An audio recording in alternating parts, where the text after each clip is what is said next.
সরকার স্বীকার করে নিয়েছেন দেশে গণতন্ত্র নাই, এই সরকার গণতান্ত্রিক সরকার না। তা তো নাই। এই একই হ্যাঁ, তা তো নাই, কিন্তু একই সরকার আবার বলছেন আমাদের ম্যান্ডেট আছে। গণতন্ত্র ছাড়া ম্যান্ডেট হয় কিভাবে? বিপ্লবী ম্যান্ডেট এই যে বলে অভ্যুত্থানের ম্যান্ডেট না, কিন্তু সকল দলের সমর্থন। অভ্যুত্থানের ম্যান্ডেট সকল দলের সমর্থন আসলে কিভাবে দেওয়া হয়েছে, কোন পদ্ধতিতে দেওয়া হয়েছে, কখন দেওয়া হয়েছে? ফেসবুক নির্ভর, সোশ্যাল মিডিয়া নির্ভর? এটা কি কোনো লিখিত পরিত রূপ আছে? সংবিধানের একটি অংশ কাজ করছে না কিন্তু। যেমন সংবিধান অনুযায়ী কিন্তু ইলেকশন বহু আগে হয়ে যাওয়ার কথা।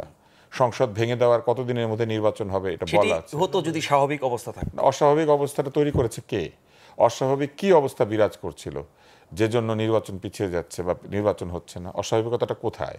অস্বাভাবিকতা হচ্ছে যে ভিন্ন ভিন্ন জায়গাতে প্রতিনিয়ত আইনশৃঙ্খলা পরিস্থিতির অবনতি ঘটিয়ে একটা ধারণা দেওয়ার চেষ্টা করা হচ্ছে যে নির্বাচনের পরিবেশ তৈরি হয় নাই। বিভিন্ন জায়গাতে মব তৈরি করে বোঝানোর চেষ্টা হচ্ছে যে নির্বাচনের পরিবেশ তৈরি হয় নাই। বিভিন্ন ইস্যু ক্রিয়েট করে বারবার বলা হচ্ছে যে এই নির্বাচন না ওই নির্বাচন, নির্বাচন বেসিক ডেমোক্রেসির মতো হবে, অর্থাৎ আগে একদল লোক ইলেক্টেড হবেন, তারা ভোট দিয়ে আরেক দল লোককে ইলেক্টেড করবেন। এরকম নানান কথাবার্তা তুলে আলোচনাতে লিপ্ত করে দিয়ে নারী শত্রু নারী এরকম একটা অবস্থা তৈরি করে নারী কমিশন, আবার তার বিরুদ্ধে একটি প্রসেশন, তার বিরুদ্ধে আরেকটি প্রসেশন, তার বিরুদ্ধে আবার কিছু লেখালেখি, এইগুলি চালু করে দিয়ে নানানভাবে প্রতিনিয়ত আপনি দেখবেন যে বিতর্ক প্রশমন করার কোনো চেষ্টা নাই, বিতর্ক তৈরি করার প্রক্রিয়া সারাদিন ধরে চলছে। এখন এই কৌশল তো মানুষ বুঝে ফেলছে, বা অন্তত এই কৌশল আসলে আওয়ামী লীগের কৌশল। আওয়ামী লীগ 16 বছর ধরে এত বেশি এগুলা করেছে যে মানুষ আসলে এগুলোর মধ্যে বসবাস করছে। কৌশল না অপকৌশল? কৌশল। এখন কোনটা অপ আর কোনটা প্রকৌশল এটাতে আসলে নির্ভর করছে হচ্ছে কে করছে এবং কোনটা উপকারী কোনটা অপকারী। এখন দেখেন, গণতান্ত্রিক ব্যবস্থা যদি ফিরিয়ে নিতে হয়, স্থানীয় সরকার নির্বাচন তারা আগে করতে চান, তাহলে অনির্বাচিত একজন মেয়রকে নিয়োগ দিয়ে দিলেন কেন?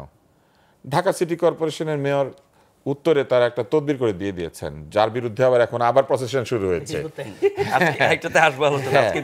দেখেন, নিজেরাই বলে স্থানীয় সরকার নির্বাচনটা করা দরকার, তো একটা নির্বাচন করতেন, উত্তরে নির্বাচন, দক্ষিণেও নির্বাচন নাই, সেখানে আবার আদালতের সিদ্ধান্তে একদল লোক অবরোধ করে বসে আছে যে আমরা এখানে বসবো।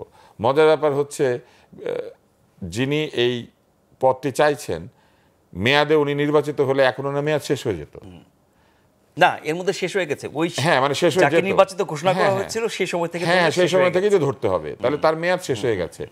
যে নির্বাচনের মেয়াদ শেষ হয়ে গিয়েছে সেই নির্বাচনে একজন নির্বাচিত হয়ে আবার মেয়র পদে গিয়ে বসে পড়ার চেষ্টা করছেন। এখানে একটা পাল্টা যুক্তি দেওয়া হচ্ছে যে মেয়াদ তখন থেকে ধরা হবে যখন থেকে তিনি দায়িত্ব নেবেন। না, এটা কোথায়? তিনি তো দায়িত্ব নেন নাই, আদালতের রায় অনুযায়ী তিনি নির্বাচিত, তিনি দায়িত্ব নেন নাই, তার মেয়াদ শুরু হয় কি না? কিন্তু নির্বাচনের মেয়াদ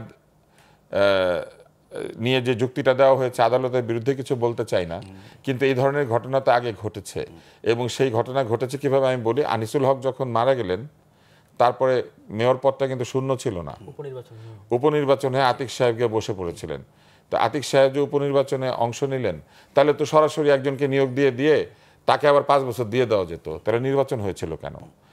আমি বুঝি না আসলে একই দেশে 6 রকমের নিয়ম কি করে থাকে, আমার বোঝার দরকারও নাই। আমি শুধু এতটুকু বুঝি, জনগণের ভোট ছাড়া যে যেই সিটে গিয়ে বসুক সে অগণতান্ত্রিক, সে স্বৈরাচার, সে স্বৈরতান্ত্রিক, সে অগণতান্ত্রিক, সে গণতন্ত্র বিরোধী, সে জনগণের শত্রু।